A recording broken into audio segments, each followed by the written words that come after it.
Sono stati tanti a Sassari i bambini che hanno affollato la libreria De Sì per la seconda edizione di Sant'Unigora, il nostro Santa Claus, una favola antica che racconta la vera storia di Babbo Natale. Ha entusiasmato i più piccini che hanno scoperto come il loro personaggio preferito, che porta doni ai bimbi di tutto il mondo, sia proprio il santo patrono di Sassari, San Nicola.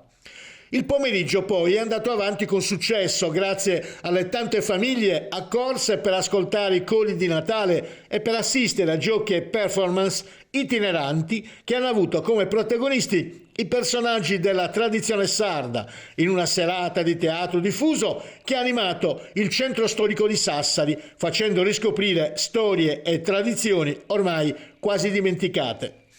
Accanto a Babbo Natale ha sfilato proprio San Nicola, che ha regalato per tutta la serata caramelle ai bambini insieme allo spirito dei Natali passati di Dickens. A portare un po' della loro magia alla città sono state poi le magiche Janas e un talentuoso duo di elfi acrobati. Il progetto Racconti Erranti, organizzato dall'associazione Tusitala Storytelling